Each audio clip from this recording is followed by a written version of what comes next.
Assalamualaikum warahmatullahi wabarakatuh. Perkenalkan, nama saya Najwa Zakia Bahtiar. Saya dari kelas MN23R. Pada kesempatan ini saya akan memaparkan materi mengenai aspek keuangan dalam retail. Materi ini penting karena keuangan merupakan fondasi utama yang menentukan apakah sebuah toko retail dapat bertahan, berkembang, dan bersaing. Yang pertama ada alur perputaran keuangan. Dalam bisnis retail, alur perputaran atau turnover rate dapat dipahami dengan melihat neraca saldo yang terdiri dari aset, liabilitas, dan hak pemilik. Dengan memahami tiga komponen ini, kita bisa menilai kesehatan keuangan retail dan efektivitas manajemen dalam mengelola sumber daya. Selanjutnya ada aset lancar. Aset lancar adalah aset yang bisa dicairkan menjadi uang dalam waktu kurang dari 1 tahun, termasuk di dalamnya piutang usaha, inventaris barang, uang tunai, dan aset lain seperti biaya dibayar di muka. Aset lancar ini sangat krusial karena menjadi sumber likuiditas retail untuk menjalankan operasional sehari-hari. Selanjutnya, uang yang diterima dan inventaris barang. Piutang atau account receivable penting terutama pada retail yang memberikan penjualan kredit. Contohnya, konsumen Walmart lebih banyak membayar tunai atau kartu kredit pihak ketiga sehingga piutangnya kecil. Inventaris barang adalah nyawa retail, karena itulah produk yang dijual ke konsumen. Tanpa inventaris yang memadai, retail tidak bisa beroperasi.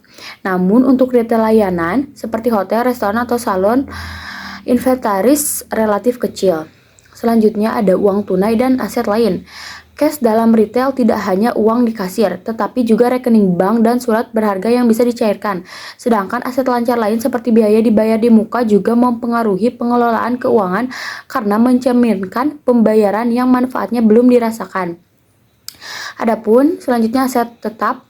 Berbeda dengan aset lancar, aset tetap membutuhkan waktu lebih dari 1 tahun untuk dicairkan. Misalnya bangunan toko, rak display, AC, mesin kasir, sampai investasi jangka panjang. Aset tetap ini menentukan kemampuan operasional jangka panjang toko. Kemudian ada perputaran aset. Perputaran aset atau aset turnover digunakan untuk mengukur seberapa efektif manajemen menggunakan aset untuk menghasilkan penjualan. Perputaran aset yang tinggi menunjukkan aset digunakan secara efisien. Selanjutnya kewajiban. Selain aset, kita harus melihat kewajiban atau utang. Kewajiban jangka pendek meliputi utang dagang, surat utang yang jatuh tempo, dan kewajiban lain seperti pajak dan gaji.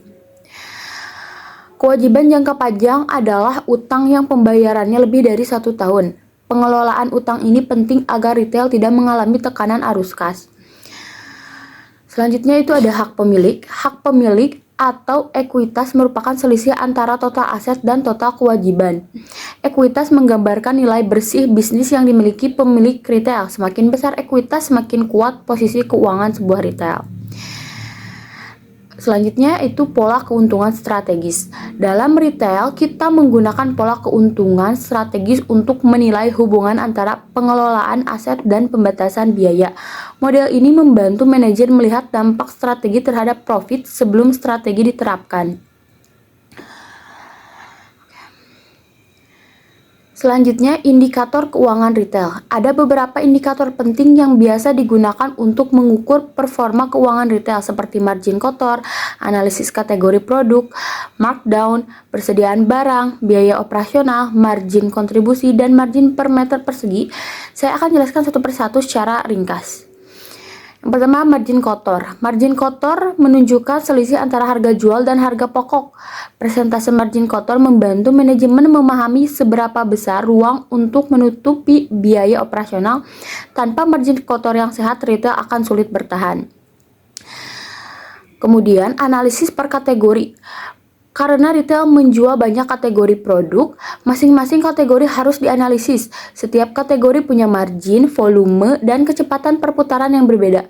Contohnya, kulkas punya margin besar, tapi perputarannya lambat. Magic jar marginnya lebih kecil, tapi perputarannya lebih cepat. Analisis ini membantu dalam pengaturan layout toko, stok, dan strategi promosi. Kemudian, markdown. markdown atau penurunan harga disebabkan oleh kerusakan barang. Kerusakan total menimbulkan kerugian langsung, sedangkan kerusakan sebagian masih bisa dijual dengan harga lebih rendah. Markdown berpengaruh langsung pada pendapatan, sehingga identifikasi dan pencegahan kerusakan sangat penting. Selanjutnya ada persediaan barang. Persediaan adalah aset lancar yang paling besar dalam retail. Bahkan jika dibeli secara kredit, persediaan tetap dicatat sebagai aktiva lancar. Jika persediaan terlalu besar, dana akan tertahan. Jika terlalu sedikit, kita kehilangan penjualan. Manajemen stok yang tepat sangat menentukan profitabilitas. Selanjutnya, margin kotor per meter persegi. Dalam bisnis retail, ruang adalah aset mahal. Karena itu, retail harus memaksimalkan margin kotor per meter persegi. Semakin besar margin yang dihasilkan tiap meter ruang, semakin efisien operasional toko tersebut. Nah, adapun biaya operasional itu terbagi dua, ada biaya tetap seperti sewa dan gaji, dan biaya variabel seperti listrik, air, dan promo. Manajemen harus memahami proporsi biaya ini agar bisa menekankan biaya tanpa mengganggu kualitas operasional. Kemudian ada margin kontribusi. Margin kontribusi adalah margin kotor dikurangi biaya operasional. Nilai ini menunjukkan keuntungan sebenarnya yang diperoleh retail. Setiap jenis retail punya standar margin kontribusi sendiri. Misalnya, restoran lebih tinggi dibandingkan toko fashion. Selanjutnya itu tujuan pengelolaan keuangan. Dalam pengelolaan keuangan kita mendapatkan 3 hal, yaitu tujuan yang ingin dicapai, waktu pencapaian, dan sumber daya yang dibutuhkan. Tanpa tujuan keuangan yang jelas, retail akan berjalan tanpa arah. Nah, kemudian ada perencanaan top-down. Pendekatan top-down berarti rencana dibuat dari level manajemen atas, lalu diturunkan ke middle management hingga front line. Biasanya digunakan untuk menyusun target pendapatan dan anggaran operasional. Selanjutnya perencanaan bottom up. Sebaliknya, kalau di bottom up itu dimulai dari front line manajemen yang paling dekat dengan situasi lapangan. Rencana ini kemudian dikonsolidasikan di level yang lebih tinggi. Dua pendekatan ini idealnya digunakan bersama agar rencana keuangan lebih realistis sekaligus strategis.